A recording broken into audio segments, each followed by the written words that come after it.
శ్రోతలకు స్వాగతం. ఈరోజు మొదలు పెట్టబోతున్న నవల పవిత్ర. రచన ఏ శ్యామలారాణి గారు.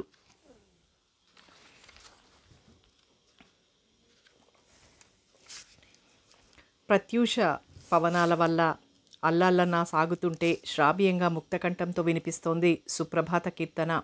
అప్పుడే విచ్చుకుంటున్న పూల గుబాళింపులతో వాతావరణం ఎంతో ఆహ్లాదకరంగా ఉంది. ఎప్పటి అలవాటు ప్రకారం తన శత్రువైన చీకటిని పట్టి శిక్షించాలని పట్టుదలతో చకచక సాగి వస్తున్నాడు సప్తాశ్వరథారూఢుడు. ఎక్కడ చిక్కుతాడా శత్రువు?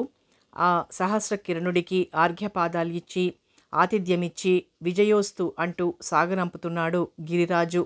కనుచూపు మేరలో శత్రువు కానరాక ఏ దశనా అని ఎర్రగా చూస్తున్నాడు భాస్కరుడు. గాలి తాకిడికి శివశంకరి ఆలయ ధ్వజస్తంభపు చిరుగంటలు మోగుతున్నాయి. ప్రకృతి శోభాయమానంగా నూతన వధువులా మెరిసిపోతోంది.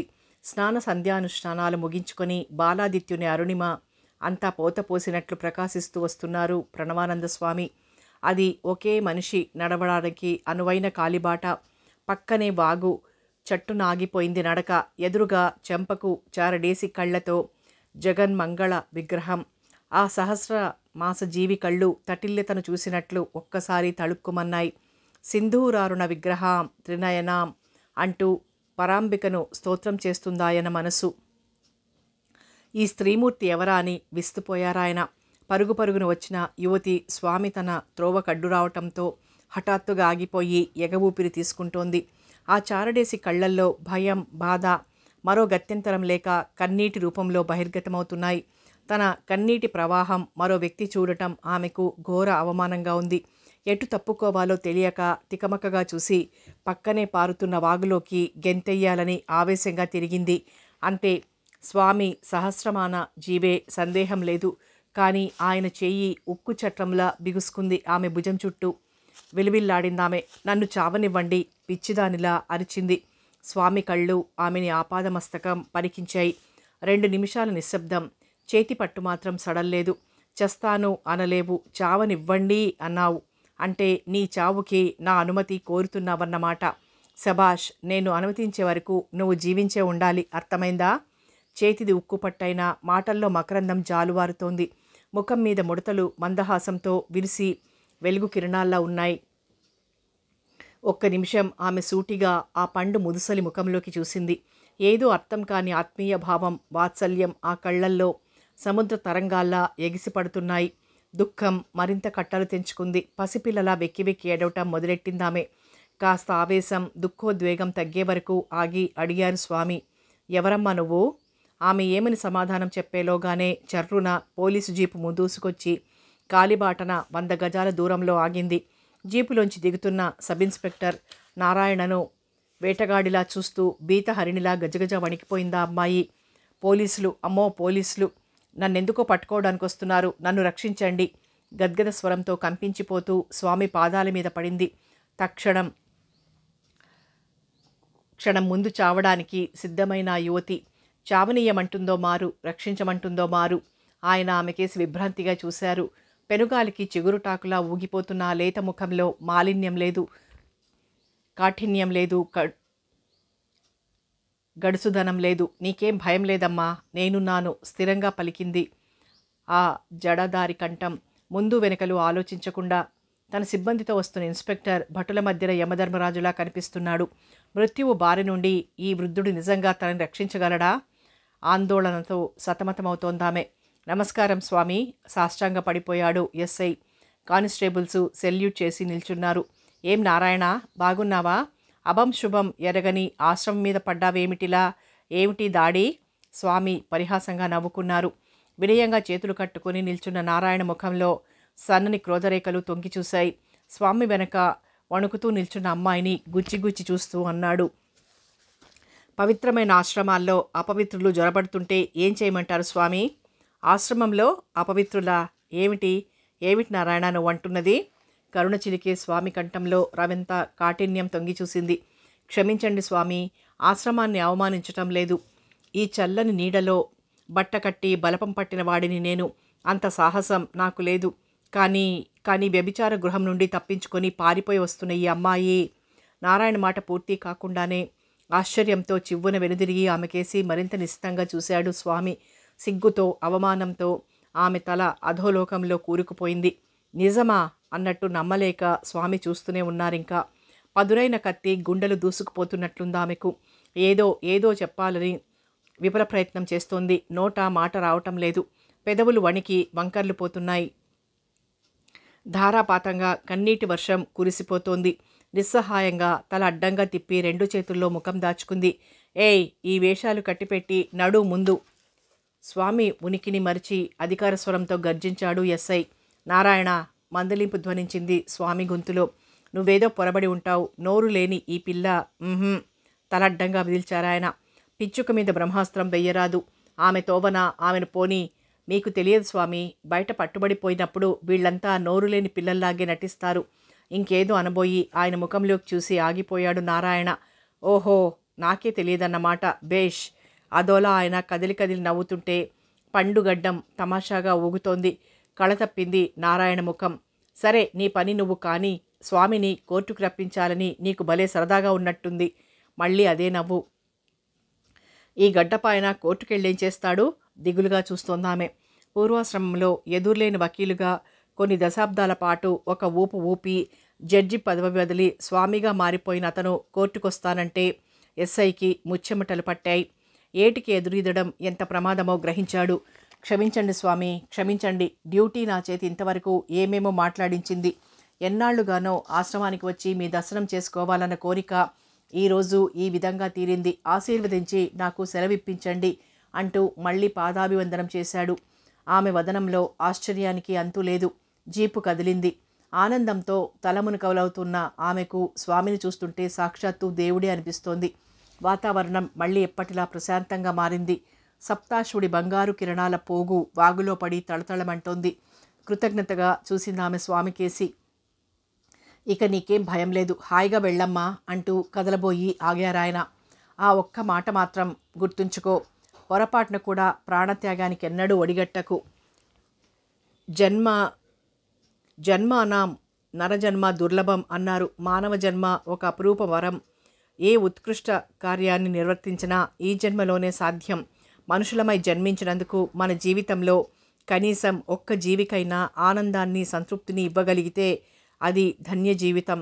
అదే జీవితంలో గెలుపు. నేనెవ్వరికైనా చెప్పేది ఇదే, మర్చిపోకు. మంత్రోపదేశం పొందుతున్న దానిలా శ్రద్ధగా విందామే కళ్ళింత చేసుకుని. సరేనా? స్వామి ప్రేమగా తల మీద చేయి వేశారు. ఆమె వినమ్రంగా చేతులు జోడించింది. స్వామి, మీరెవరో నాకు తెలియదు. దైవంలా అడ్డుపడి నన్నొక ఘోర అవమానం నుండి రక్షించారు. లేకుంటే నా గతి ఏమై ఉండేదో ఎరగను. నా చర్మం చెప్పులు కుట్టించినా మీ రుణం తీర్చుకోలేను. ఎడారిలో మండు టెండల మధ్య చిక్కుకుని విలవిల్లాడిపోతున్న వాళ్ల మీద ఆకాశగంగ కురిసినట్లుంది మీ సమక్షం నాకు. మీ హితోపదేశం నాకు మహామంత్రోపదేశం. దయ ఉంచి ఒక్క కోరిక తీరుస్తారా స్వామి? ఏమిటమ్మా? ఈ అభాగ్యురాలికి మీ చల్లని నీడలో ఇంత ఆశ్రయం ఇవ్వగలరా? ఆత్రంగా అడిగిందామె. ఎక్కడి దానవో, ఎక్కడికి వెళ్తున్నావో? నీకు ఈ ఆశ్రమవాసం ఎందుకమ్మా? నీ వాళ్ళు నీకోసం బెంగపడరా? స్వామి ఆశ్చర్యపడుతూ అడిగాడు. ఈ ప్రపంచంలో నా అని చెప్పుకోదగ్గ వారెవ్వరూ లేరు. నేను ఒంటరిదాన్ని. నాది అన్న వస్తువేదీ లేదీ లోకంలో. ఈ వీణతీగలు తప్పించి అంటూ భుజాన ఉన్న సంచిలోంచి వీణతీగలు బయటకు తీసింది. ఇవే నా ఆస్తి, నా సర్వస్వం. మళ్ళీ ఆమె కళ్ళల్లో నీళ్లురాయి. కంఠం గద్గదమైపోయింది. స్వామి మనసు కలతబారిందా కన్నీరు చూసి. ఇంతకీ ఎవరమ్మా నువ్వు? ప్రస్తుతం అనాథను. వెంకటగిరి దగ్గరలో ఒక పల్లె మాది. మా నాన్న ప్రసిద్ధ వైణికులు. పుడుతూనే తల్లిని పోగొట్టుకున్న నాకు సర్వస్వం మా నాన్నే. సంగీతం మా వారసత్వపుటాస్తి. వీణంటే మా నాన్నకు పంచప్రాణాలు. అదే మా జీవనం. హైస్కూల్లో 12 క్లాసుల వరకు చదువుకున్నాను. పాడగలను, వీణ వాయించగలను. నిశ్చింతగా దొర్లిపోతున్నాయి రోజులు. కానీ ఒక దుర్దినం వచ్చింది. సరిగ్గా 2 ఏళ్ల కిందట. నాకు పెళ్లి చెయ్యాలని ఆరాటపడుతున్న మా నాన్నకు పక్షవాతం వచ్చి చెయ్యి కాళ్ళు పడిపోయాయి. మాట ముద్దగా అయిపోయింది. పెళ్లి సంగతి దేవుడెరుగు. మా బతుకు గడవటమే గండమైపోయింది. మాకు ఆస్తిపాస్తులు లేవు. డబ్బుతోనే చుట్టరికాలు, బాంధవ్యాలు. మాకెవ్వరి సహాయమూ లేకపోయింది. నాన్న చెప్పే సంగీత పాఠాలు నేను చెప్పడం ప్రారంభించాను. నాన్నకి దిగులు ఎక్కువైపోయింది. అహర్నిశలు పక్కనే మూగగా పడి ఉన్న వీణను చూస్తూ కన్నీరు కార్చేవారు. ఆ వీణను మీటే సాహసం, శక్తి నాకు లేవు. ఏ నాటికైనా ఆయన ఆరోగ్యం బాగుపడి ఆ మధుర మంజులవాదం తిరిగి ప్రతిధ్వనించకపోతుందా అని దేవతా విగ్రహంలా దాన్ని ఆయన చెంతనే ఉంచాను. 15 రోజుల కిందట ఒకనాడు హఠాత్తుగా నాన్న చెయ్యి కాలు కదపసాగారు. మాట కూడా మొదటి కంటే మెరుగైంది. నా ఆనందం వర్ణనాతీతం. అమ్మా, నా చెయ్యి బాగైంది తల్లి, ఏది ఆ వీణనిటివ్వు అంటూ వెర్రి ఆవేశంతో లేచారు. వీణ తెచ్చి ఒడిలో ఉంచాను. కానీ ఏం లాభం? ఏనాటి తంత్రులో అవి. నాదం ప్రజ్వరిల్లవక ముందే పుటుక్కున తెగి నేలవాలాయి. ఏదో అపశకునంలా తోచింది నాకు. నాన్న ముఖంలోకి చూడాలంటే భయం వేసింది. లేదు లేదు, ఈ నాదం ఇక సాగదు, ఈ వీణ ఇక మోగదు, నాకింతే ప్రాప్తం, అయిపోయింది అయిపోయింది అంటూ నాన్న తనలో తనే ఏమో పిచ్చిగా గొణుక్కోసాగారు. నాన్న ముఖంలో నిర్వేదం నేను భరించలేకపోయాను. ఉన్న పాటున బస్సెక్కి పట్నం వెళ్ళి వీణ తీగలు పట్టుకొచ్చాను. ఎలాగైనా సరే నాన్న చేతిలో ఆ రోజు వీణ శృతి చేసుకోవాలని నా పట్టుదల.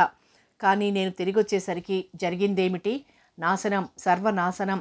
నేను లేని సమయంలో మా వాడలో అగ్ని ప్రమాదం సంభవించింది. ఇల్లంతా కాలి బూడిదైంది. నవరాగాలు పలికే వీణ ఆ బూడిదలో కలిసిపోయింది. మృత్యుముఖంలో ఉన్న నాన్న కడప్రాణం నా కోసం కొట్టుమిట్టాడుతోంది. నా చేతిలో వీణతంతులు చూసి ఆయన కళ్ళంట అశ్రుప్రవాహం ఆగలేదు. నా వీణతో పాటే నేను పోతున్నాను తల్లి.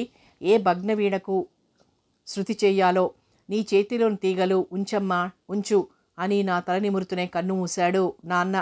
నాకు ప్రపంచమంతా చీకటైపోయింది. ఇరుగు పొరుగు బంధువుల్ని ఆశ్రయించారు. కర్మకాండ అంతా ముగిసింది. సరిగ్గా 2 రోజుల క్రిందట ఒక నడివయసు మనిషి నాన్నకు వరుసకు అన్నవుతానంటూ వచ్చాడు.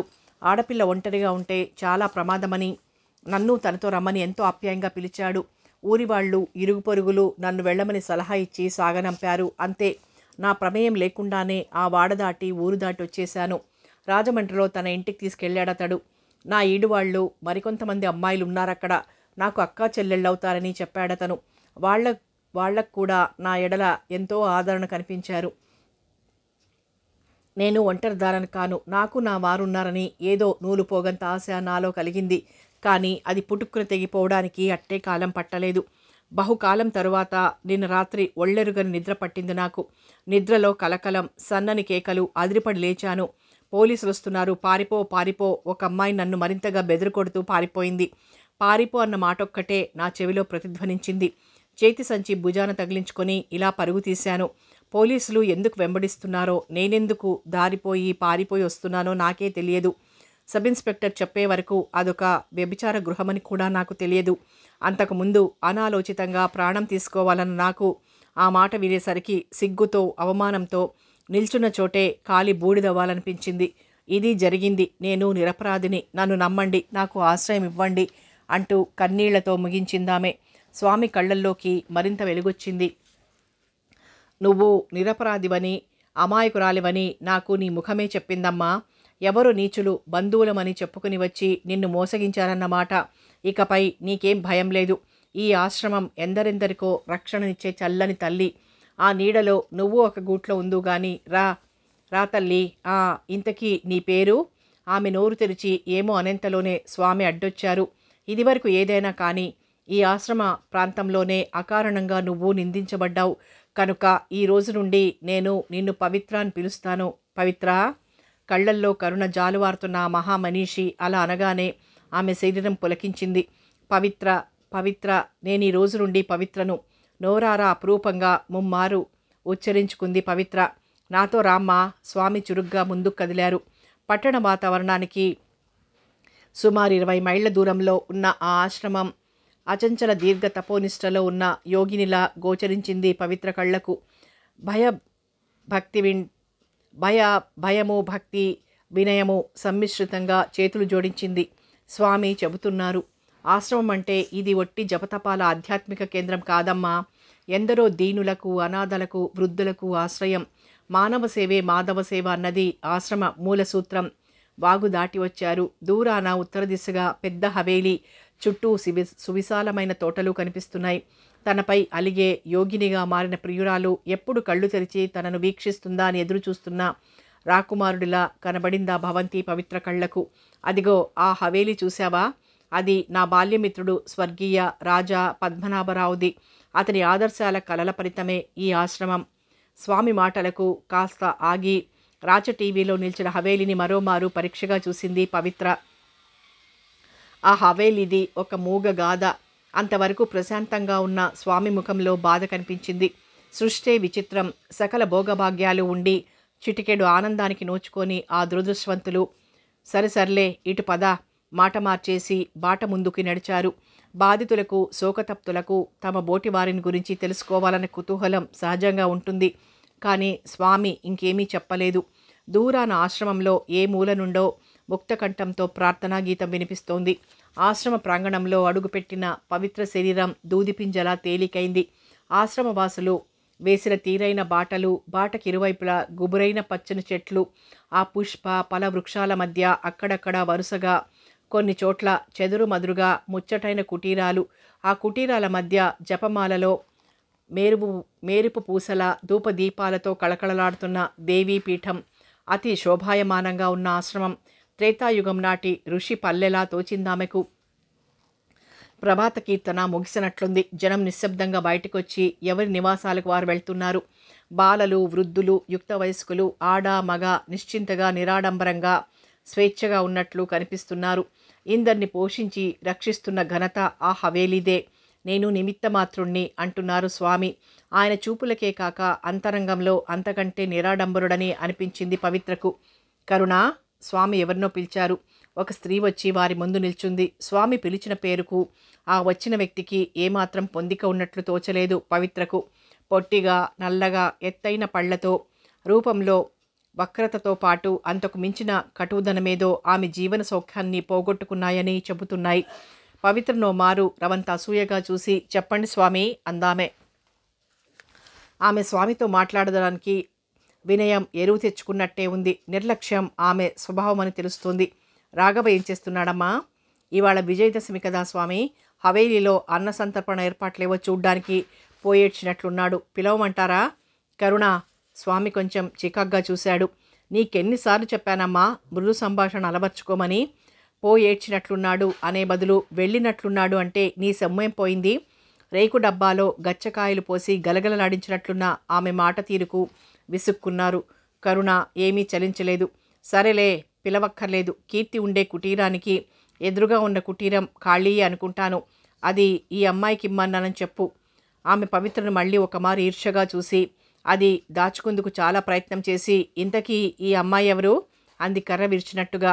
పవిత్ర ఈరోజు దేవి ప్రభాత వేళలో పవిత్ర రూపంలో సాక్షాత్కరించిందమ్మా. ఊరుకోలేక అడిగిందే కానీ స్వామి చెప్పిన సమాధానం కరుణలో మరింత అసహనాన్ని కలగజేసింది. వెళ్ళమ్మా పవిత్ర, కరుణ నీకన్నీ చూపిస్తుంది ప్రేమగా అన్నారాయన. నిత్యం కల్లోలంతో, కలహాలతో, రణగుణ ధ్వనులతో, అశాంతితో అలమటించిపోయే ప్రపంచంలో మారుమూలలో ఇలాంటి ప్రశాంత నిలయాలు కూడా ఉన్నాయన్న మాట అని తనలో తనే విభ్రాంతి చెందుతున్న పవిత్ర తెప్పరిల్లి అంది. స్వామి, మీరు నా మీద ఇంత దయ చూపించినందుకు కృతజ్ఞతలు ఎలా చెప్పాలో తెలియడం లేదు. చిన్నప్పటి నుండి సోమరిగా తిరిగే అలవాటు లేదు నాకు. ఏదైనా పని అప్పగించండి. మీరు చేస్తున్న ఈ మానవ సేవా తపోయజ్ఞానికి ఉడతా భక్తిగా నన్ను ఏదైనా చెయ్యనివ్వండి. సుకుమారంగా సన్నజాజి లతలా ఉన్న పవిత్రను స్వామి మెచ్చుకోలుగా చూశారు. చాలా సంతోషం తల్లి. రూపంతో పాటు మంచి గుణం కూడా ఇచ్చాడు దేవుడు నీకు. ఈ ఆశ్రమాన్ని పెట్టి పోషిస్తున్న అన్నదాతలకు కీర్తి ప్రతిష్టలు తేవాలి. ఇంతకీ నీకేం పని చెప్పను? స్వామి చిన్నగా ఆలోచనలో పడ్డారు. వంటశాలలోకి పదమ్మా, నే చెప్తానేం చెయ్యాలో. కరుణ ఇక తన అసహనాన్ని దాచుకోలేకపోయింది. పట్టుబట్టతో ఇల్లలుక్కుంటారటమ్మా ఎవరైనా? కరుణ, నీ మాటల సొంపలా ఉంది. నీకెన్ని చెప్పి ఏం ప్రయోజనం లేదు అంటూ పవిత్ర కేసి తిరిగి మళ్ళీ ప్రసన్నవదనంతో పలికారు స్వామి. సంగీతం నీ నరనరాలో జీర్ణించుకున్న విద్య కదా. మరేం, ఇక్కడ జరిగే సంకీర్తన కార్యక్రమంలో కమ్మగా పాడమ్మా. నీ శాస్త్ర విజ్ఞానాన్ని ఇక్కడున్న పిల్లలకు పంచిపెట్టు. అటుపైన నీకు ఏ పని చేతనైతే అది చెయ్యి. ఏ పరిస్థితిలోనూ కూడా నేను చెప్పిన మాట. ఒక్క క్షణం ఆగారు స్వామి. కరుణ, నువ్వు నడుస్తుండమ్మా, పవిత్ర వస్తుంది. మత్తుగా పలికిన అది ఆజ్ఞ అని కరుణకు తెలుసు. ముఖం మార్చుకొని ముందుకు నడిచింది. స్వామి చిన్నగా నవ్వుకొని, ఏమమ్మా గుర్తుంటుంది కదూ అన్నారు లాలనగా. తప్పక స్వామి, నా కడప్రాణం పొయ్యే వరకు ఆ మహామంత్రాన్ని మరువను. జీవితంలో విజయం అంటే ఏమిటో తెలిపి నా కళ్ళు తెరిపించారు మీరు. నేను విజేతని కావాలని కూడా మనసారా దీవించండి అంటూ నమస్కరించింది. తథాస్తు. స్వామి వద్ద సెలవు తీసుకుని పవిత్ర కరుణను అనుసరించింది. 9 గంటల వేళ. అంటే ఆశ్రమవాసులెవ్వరూ అనవసరంగా బయట తిరగరు. అప్పుడే 9 దాటింది. పిల్లలంతా స్కూలుకు వెళ్ళిపోయారు. పెద్దవాళ్ళు వాళ్లకు నిర్దేశింపబడిన పనుల్లో లీనమయ్యారు. ఆశ్రమంలో అగరొత్తులు, కొవ్వొత్తులు తయారు చేస్తారు. కొయ్యతో బొమ్మలు చెక్కుతూ ఉంటారు. ఇంకొక వైపు రంగులు వేస్తారు. ఒక చోట దగ్గరలో ఉన్న కొండ నుండి మంచి రాయి సులువుగా దొరుకుతుంది. రాతి పలకలు, పనిముట్లు కూడా చెక్కుతారు. ఆ ఆశ్రమంలో ఉన్న ప్రతి ఒక్కరూ తమకు చేతనైన ఏదో ఒక పనిని చేపడుతుంటారు. వృద్ధులు, ఏ పని చేయలేని వారు మానసిక వ్యాయామం కోసం జపమో ధ్యానమో చేస్తారు. అమ్మో 9 దాటిందనుకుంటూ చురుగ్గా ఆశ్రమం హాస్పిటల్ కేసు నడుస్తోంది కీర్తి. తెల్లని దుస్తుల్లో మల్లెమొగ్గలాగే ఉందామె. భుజాలు దాటని పొట్టి ఉంగరాల జుట్టు పిల్లగాలికి అల్లనల్లన కదలాడుతుంటే మల్లె పువ్వుల మీద తుమ్మెదలు వాలినట్టే ఉంది. మెడలోని స్టెతస్కోప్ తీసి మడిచి చేతబట్టుకొని సన్నగా కూలిరాగం తీస్తూ వైద్యాలయ ఆవరణలో అడుగుపెట్టింది కీర్తి. అందంగా కత్తిరించిన క్రోటన్ గుబుర్లు, తివాచీ లాంటి మెత్తని లాను, రంగురంగుల ముద్దమందారాలు, పరిమళాలు వెదజల్లే గులాబీలు, మత్తెక్కించే గంధరాజాలు రారమ్మంటూ స్వాగతం పలుకుతున్నట్టున్నాయి. ఆ ప్రకృతి శోభను చూడగానే ఒక్కసారి కీర్తి మనసులో ఏవేవో మధుర రాగాలు పలికాయి. ఒక్క క్షణం ఆగి పక్కనే ఉన్న అరవిరిసిన ఎర్ర గులాబీని సున్నితంగా స్పృశించి ముద్దు పెట్టుకుని కదలబోయింది. కీర్తి, ఓ కీర్తి, అబ్బబ్బా ఆగు! బడిబడిగా అడుగులేస్తూ వస్తోందక ఆజానుబాహు చామన ఛాయ విగ్రహం. అతని కంఠంలో ఉద్వేగం, గుసగుస, ఏదో రహస్యం చెప్పకనే చెబుతున్నాయి.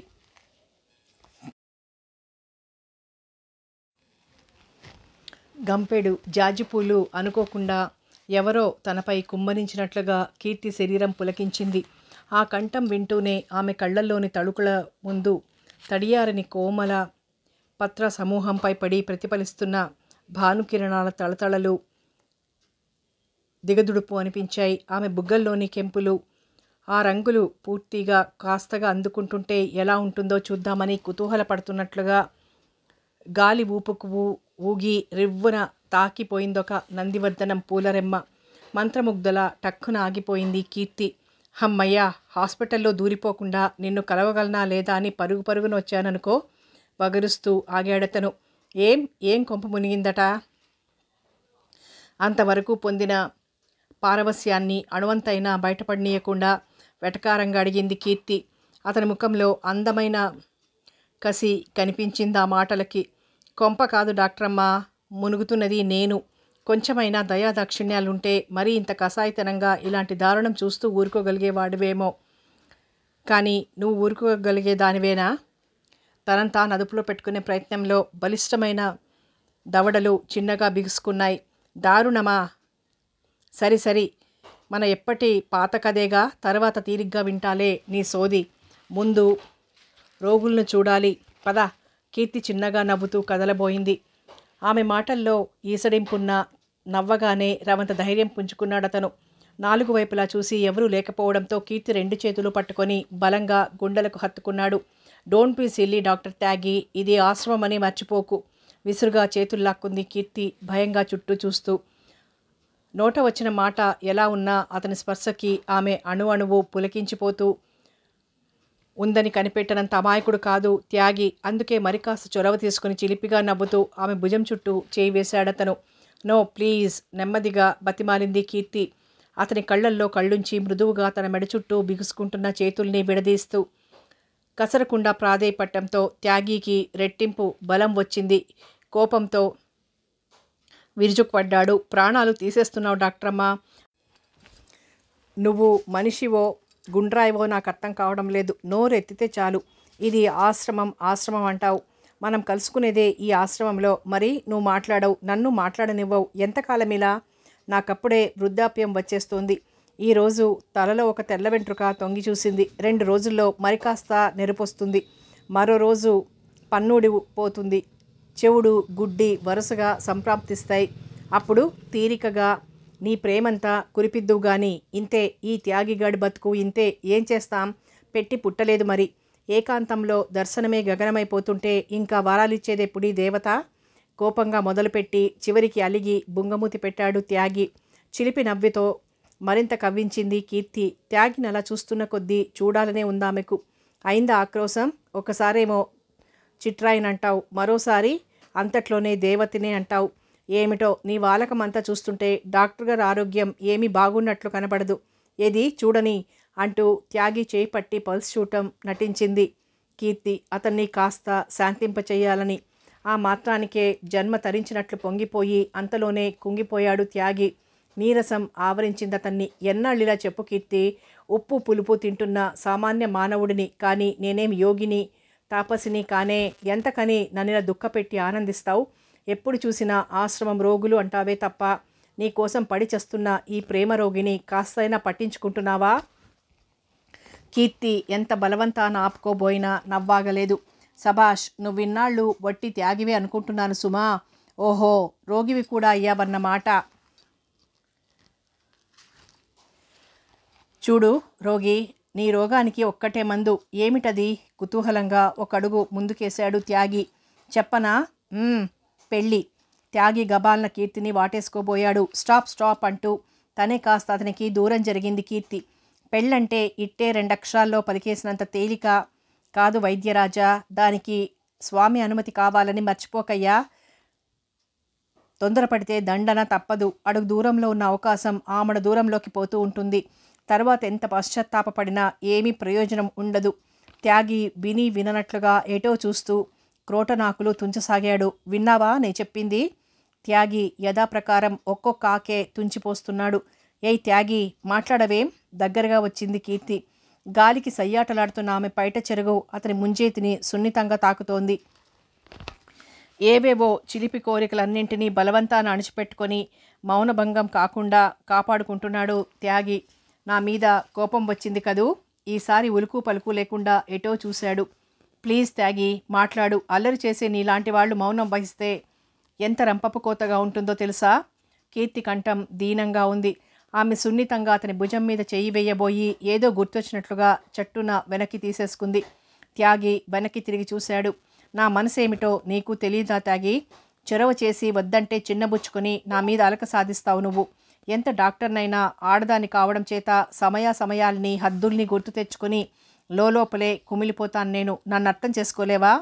కీర్తి నోట కబుర్లే తప్ప దీనాలాపాలు వినటానికి యమ బాధగా ఉంది త్యాగికి. జాలిగా చూశాడు ఆమెకేసి. అతనిలోని పరివర్తనని బట్టి గ్రహించిన కీర్తి మందస్మితం చేసింది. మళ్ళీ ఆ నవ్వు చూడగానే త్యాగి గుండెలో అందమైన అలజడి రేగింది. గాలికి ఊగాడుతూ అప్పుడప్పుడు ముఖం మీద పరుచుకుంటున్న వంకీల జుట్టును వెనక్కి నెట్టి ఆమెని అతి సమీపానికి తీసుకోవాలన్న బలమైన కోరిక లోపల ఎంతగా అణుచుకో చూసినా కళ్ళల్లో మాత్రం బయటపడిపోతూనే ఉంది. ఆమె పైనుండి చూపు మరల్చుకోలేకపోతున్నాడు త్యాగి. అదిగో ఏమిటా చూపు? బొత్తిగా భయం భక్తి లేకుండా. కీర్తి గుసగుసగా గదిమింది. ఇది ఆశ్రమం అని మర్చిపోకు, ప్రేమ తొణికిసలాడే కంఠంతో మందలించింది. అంతకుముందు కీర్తి అన్నమాటను వెక్కిరిస్తూ అనుసరించి కర్మ, ఆశ్రమంలో చూడ్డం కూడా తప్పేనన్నమాట అని తల పట్టుకున్నాడు త్యాగి. కీర్తి అతని చేతి మీద గట్టిగా గిల్లింది. అమ్మో, చిన్నగా కేకేశాడు త్యాగి. పాపం, అమ్మ గుర్తొచ్చింది అయ్యగారికి. ఆ మాట వినగానే ఒక్కసారి తుళ్ళిపడ్డట్లయ్యాడు త్యాగి. మర్చిపోయాను సుమ అసలు సంగతి. అమ్మ నిన్ను సాయంకాలం రమ్మని చెప్పమంది. ఈ రోజంతా ఏమిటో అసలు లేచిన దగ్గర నుంచి అదోలా ఉంది కూడా. ఆవిడ మనోవ్యాధి పెట్టేసుకుంటున్నారు త్యాగి. ఏమిటో ఎప్పటికి మంచి రోజులు వస్తాయో తెలియటం లేదు. సరేలే, వస్తానని చెప్పు. 4 కబుర్లు చెప్తేనైనా ఆవిడకు కాస్త కాలక్షేపం అవుతుంది. నిన్ననే మన ఆశ్రమానికో కొత్త అమ్మాయి వచ్చిందట. చాలా అమాయకురాలని ఏమేమో చెప్పి నన్ను వెళ్ళి చూసి రమ్మన్నారు స్వామి. డ్యూటీ అయ్యాక వెళ్ళాలి. పద పద, ఇప్పటికే చాలా జాప్యమైంది. కీర్తి తొందరగా ఆసుపత్రిలోకి నడిచింది. త్యాగి కూడా మెడలోని స్టెథోస్కోప్ సరిచేసుకొని బాధ్యత గల డాక్టర్గా మారి ఆమెను అనుసరించాడు. దట్టంగా పెరిగిన చెట్ల సందుల నుంచి ఎండ చెంకీ గుండల వాళ్ళిద్దరి మీద పడి జారిపోతుంటే దూరం నుండే ఆనందంగా జంటను చూసి సన్నగా మందహాసం చేశారు స్వామి. ఇలాంటి జంట ఏ కనులకు పంట కాదు. పాపం వందన ఏ ఆనందానికి నోచుకొని దీనురాలు. అకాల మరణం వాతపడ్డాడు భర్త. కన్న తండ్రిలా ఆదరించే మామ గతించి అప్పుడే 5 ఏళ్లవుతున్నట్టుంది. కన్న కొడుకు ఇలా తయారయ్యాడు. ఆ అర్భకురాలి కోసం ఒక్కసారి కన్నెత్తి చూడమ్మా. దేవీపీఠం ముందు విన్నవించారు స్వామి. తన విశాల నయనాలతో తదేకంగా హవేలీకేసి చూస్తున్న పవిత్ర భుజం మీద ఎవరిదో చేపడగానే ఉలికిపడి వెనుదిరిగింది. భుజాలు దాటిని ఉంగరాల జుట్టుతో 2 పిలక జడలు, విల్లుబద్దల్లా వంగిన సన్నని కనుబొమ్మలు, కొనదేలిన ముక్కు, ముద్దుగా వంపు తిరిగిన పెదవులు, చిన్నవైన నిర్మలంగా మెరిసే కళ్ళు. ఎవరో ఇట్టే బోధపడింది పవిత్రకు. తొలి రోజు కరుణ అన్న మాటలు గుర్తుకొచ్చాయి. ఆవిడ గారిల్లు అదేనమ్మా, భలే గర్విష్ఠులే, డాక్టర్నని, అందమైన దాన్నని, తెగ బారెడు పొడుగు అహంకారం. నాకేమిటో అది అందమనిపించదు సుమా. చీకి కళ్ళు, ఎలకపళ్ళు కూడా అందమేనంటావా? కరుణ మందలించాడు రాఘవగా అక్కడకు వచ్చి అప్పుడే పరిచయమైన వ్యక్తి. పవిత్ర తెప్పరిల్లి మీరు మీరు కీర్తి కదూ అంది సందేహ నివృత్తి చేసుకుంటున్నట్లుగా. ఆహా, కీర్తినే ముమ్మాటికి, కానీ చిన్న సవరణ. ఆశ్రమంలో స్వామిని తప్ప ఎవ్వరూ మీరు అని మన్నించుకోరు. మొహమాటంగా నవ్వి తల ఊపింది పవిత్ర. నా పేరు, అదే స్వామి పిలిచిన పేరు పవిత్ర. నేను నిన్ననే. అవునవును, స్వామి చెప్పారు, నిన్ను చూసి రమ్మని ఆయన చెప్పారు. నిన్నంతా నేను హవేలీలో ఉన్నాను. ఈరోజే తెలిసింది నువ్వు వచ్చావని. డ్యూటీ పూర్తి చేసుకుని ఇప్పుడే వస్తున్నాను. స్వామి నీ బాగోగులు చూసే బాధ్యత నాకు అప్పగించారు. అందుచేత ఈ రోజు నుండి నీ కష్టసుఖాల్లో భాగం పంచుకునేందుకు కీర్తి అనే స్నేహితురాలు ఉందని నిశ్చింతగా ఉండాలి నువ్వు. ఇంతకీ ఈ సంగతి చెప్పు. ఈ ఆశ్రమం, వాతావరణం అన్నీ నచ్చాయా నీకు? పిలక జడలు తమాషాగా ఊగుతుంటే విద్యావతిని అన్న అహంకారం ఏమాత్రం లేకుండా కలివిడిగా కబులు చెప్తున్న కీర్తి ప్రథమ సందర్శనంలోనే ఆత్మీయురాలిగా తోచింది పవిత్రకు. నచ్చడమా? ఈ వాతావరణ ప్రభావం ఏమిటో కానీ నాకైతే పునర్జన్మ ఎత్తినట్లే ఉంది. దేవుడి లాంటి స్వామిని, ఈ ఆశ్రమాన్ని కోరని వరంలా వచ్చి నీ కష్టసుఖాల్లో భాగం పంచుకుంటాను అన్న నీలాంటి నిర్మల హృదయుల్ని చూస్తుంటే ఎప్పటికీ ఇక్కడే ఉండిపోవాలనిపిస్తుంది. అటుపైన నా అదృష్టం చెప్పాలి ఏమవుతుందో. కీర్తి పవిత్రను ఆపాదమస్తకం పట్టి చూసింది. అదృష్టవంతురాలివి కనుకనే ఇక్కడికి వచ్చావని నేను ఖచ్చితంగా చెప్పగలను పవిత్ర. నిన్న విజయదశమి, సాక్షాత్తు ఆ దేవి నీ రూపంలో వచ్చినట్టుందని స్వామి చెబితే నిన్ను చూసే వరకు నా మనసాగలేదు. ఇంతటి సుందర రూపాన్ని చూసే ఎవరికో దుర్బుద్ధి పుట్టిందన్నమాట. కీర్తికి అన్నీ తెలిసాయని పవిత్రకు అర్థమైంది. ఎవరో వచ్చి వరుసకు తండ్రినవుతానంటే అతని వెంట అమాయకంగా వ్యభిచార గృహం తొక్కటం, తప్పించుకుని రావటం, పోలీసులు వెంబడించి అవమానించటం అన్నీ గుర్తుకొచ్చి బాధగా తలవాల్చుకుంది పవిత్ర. నాలాంటి నిర్భాగ్యులు ఈ ప్రపంచంలో ఎవరూ ఉండరేమో కీర్తి అంది చెమ్మగిల్లిన కళ్ళతో దిగులుగా నేల చూస్తూ. ఇటు చూడు, గడ్డం పట్టి ముఖమెత్తింది కీర్తి. ఈ ఆశ్రమంలో ఉన్న ఒక్కొక్కళ్ళ గాథ ఏమిటో నీకు తెలియక అలా అనుకుంటున్నావు. అందరి వరకు ఎందుకు, నాకదే చెబుతాను విను. సుమారు 20 ఏళ్ల కిందట ఈ ఆశ్రమం ముంగిట్లోనే కాలే కడుపుతో జీర్ణ వస్త్రాలతో చేయి చాచి భిక్షాందేహి అని అమ్మతో పాటే అడుక్కుందుకొచ్చానంటే నమ్మగలవా? పవిత్ర ఆశ్చర్యంగా చూసింది. ఒక రూపవతిని, విద్యావతిని అలా ఊహించుకునేందుకు ఆమె మనసొప్పలేదు. నమ్మలేకపోతున్నావు కదూ, కానీ అది నిజం. కలవారింట్లో నలుగురి మధ్య పడేస్తే అమ్మ సుఖపడిపోతుందనుకున్న మా తాత ఆశ అత్యాశ అయింది. సమాన బియ్యం సమాన కయ్యం అని అందుకే అంటారేమో. మా అమ్మ ఒక్కనాడు ఆ ఇంట్లో సుఖపడలేదు సరికదా. యమయాతన అనుభవించిందట. మా నాన్న వ్యసనాల పుట్ట, అనుమానాల తుట్టే. మగపిల్లాడు పుడతాడనుకుంటే నేను పుట్టానట. అసహనంతో అసహ్యంతో ప్రతి నిత్యం చీదరించుకుంటూ అమ్మను సాధించుకు తినేవాడట. ఆ అవమానాలు బాధలు భరించలేక రోషంతోనో బాధతోనో ఎదురు తిరిగిందట. చివరికి ఒకనాడు ఒక్కసారి ఆశ్చర్యపోయి అంతలోనే సర్దుకుని మా అమ్మను పిచ్చిది అని ప్రచారం చేయటం మొదలెట్టారట. ఆ మాటతో ఎవరికైనా నిజంగా పిచ్చెత్తించటం చాలా సులువు. ఊరు వాడా కూడా పిచ్చిదన్నాక కాల్చుకు తినడం మా నాన్నకి ఇంకా తేలికైపోయి ఉంటుంది. కానీ నా అదృష్టవశాత్తు మా అమ్మ పిచ్చిది కాలేదు. అంతేకాదు, తన చుట్టూ ఉచ్చులు బిగుసుకుంటున్నాయని గ్రహించి ఒక అర్ధరాత్రి వేళ నన్ను తీసుకొని ఆ యమకూపంలోంచి బయటపడిందట. అప్పటికి మా తాత లేరు, మామయ్యలు ఆదరించే పరిస్థితిలో లేరు. ప్రాణాలు అరచేత పట్టుకుని ఎక్కడెక్కడో తిరిగి చివరికి బికారి దానిలా నాతో పాటు ఈ ఆశ్రమం చేరుకుంది మా అమ్మ. ఆ రోజు లీలగా నాకిప్పటికీ గుర్తుంది. స్వామి అభయమిచ్చి మాకు నీడనిచ్చారు. ఆ రోజు నుండి ఈనాటి వరకు కష్టమంటే ఏమిటో ఎరగను నేను. బలపం పట్టించి ఆయనే అక్షరాలు దిద్దించారు. డాక్టర్ కావాలని దీవించారు. ఆ దీవెనే ఇవాళ నన్నింతటి దాన్ని చేసింది. డిగ్రీ అందుకుంటూనే ఆశ్రమ సేవికగా వచ్చి చేరాను నేను. విన్నావా నా కదా? అందుకే అదృష్టవంతురాలివి కనుకనే ఇక్కడికి వచ్చావని చెప్పగలిగాను. ఏ దిగుళ్ళు లేకుండా హాయిగా ఉండు పవిత్ర. వీపు తట్టి ధైర్యం చెప్పింది కీర్తి. ఆప్యాయంగా కీర్తి 2 చేతులను పట్టుకొని ప్రేమతో చుంబించింది పవిత్ర. తన విశాలమైన కనురెప్పల మాటు నుండి కృతజ్ఞతగా చూస్తూ, ఇంతకు ఈ వేళప్పుడు ఒంటరిగా అశోకవనంలో సీతమ్మలా కూర్చుని ఏం చేస్తున్నావు నువ్వు? భోజనం కూడా చేసినట్టు లేదు కదూ? ఆకలి అనిపించలేదు. ఏమో బాబు, నాకు ఆకలేస్తుంది. అరే, అప్పుడే 1 గంట దాటుతోంది. వాచి చూసుకుని చట్టున లేచింది కీర్తి. పద పద, ఇప్పటికే చాలా ఆలస్యమైంది అంటూ చొరవగా పవిత్ర చెయ్యందుకుని పరుగు తీసింది. కీర్తిని అనుసరించింది పవిత్ర హుషారుగా. ఆశ్రమాన్ని స్వర్గధామంలా, తన చిన్న కుటీరాన్ని ఇంద్రభవనంలా చూసుకుని మురిసిపోయిన పవిత్రకు కీర్తి సహచర్యంతో బతుకులో కొత్త ఆనందోత్సాహాలు పొడసూపాయి. వారం రోజులు తిరగకుండానే పవిత్ర తనదంటూ ఒక కార్యక్రమం ఏర్పరచుకుంది. ఉదయం ప్రార్థనానంతరం ఆశ్రమంలోని దేవీపీఠంలో పూజా సామాగ్రి నర్చి స్వామికి సహాయపడుతుంది. 8 గంటలకు ఆశ్రమంలోని బడిలోకి వెళ్ళి పిల్లలకు సంగీత పాఠాలు చెప్పడానికి వెళ్తుంది. మధ్యాహ్నం భోజనానంతరం కీర్తితో పిచ్చాపాటి పుస్తకాలు తెచ్చుకోవడం, ఎక్కడెక్కడున్న పువ్వులు ఏరుకొచ్చి దేవీపీఠానికి దండాల్లి సిద్ధం చేయడం, సాయంకాలం జరిగే సంకీర్తనలో సర్వం మరిచి నిశ్చింతగా భజన గీతాలు ఆలపించటం ఇవి తన నిత్య విధులు. ఆశ్రమంలో కులమత భేదాలు లేవు. అంతా ఒకే పంక్తిలో కూర్చుని భోజనం చేస్తారు. అప్పుడప్పుడు ఆశ్రమ వంటశాలలోకి స్వామి స్వయంగా వచ్చి వడ్డన కూడా చేస్తారు. నిత్యం ఆ ఆదర్శమూర్తిని చూస్తూ ఆయన చెప్పిన మంత్రోపదేశం లాంటి మాటలు నెమరువేసుకుంటూ గతంలోని శోకాన్ని చాలా వరకు మరిచిపోయింది పవిత్ర. కొద్ది రోజులకే దినమంతా తిరిగి తిరిగి వేడి వెలుగులు జగతికి పంచిపెట్టిన దినరాజు అలసి సొలసి జేవురించిన ముఖంతో పశ్చిమాద్రికి తరలిపోతున్నాడు. పూల సజ్జ చేత పట్టుకుని కుటీరంలోకి వచ్చింది పవిత్ర. పువ్వులేరి దండగుచ్చాలని.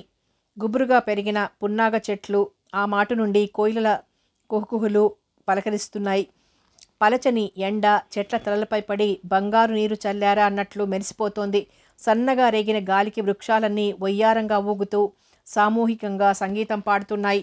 పవిత్ర కూడా పాడకుండా ఉండలేకపోయింది. అందంగా ఊగాడే పలవృక్షాలు ఆమె కంఠమాధుర్యాన్ని మెచ్చి శభాష్ అంటూ తలలూపుతున్నాయి మరింత తన్మయంగా. పాట నాపి ఎందుకో తల పైకెత్తి చూసింది.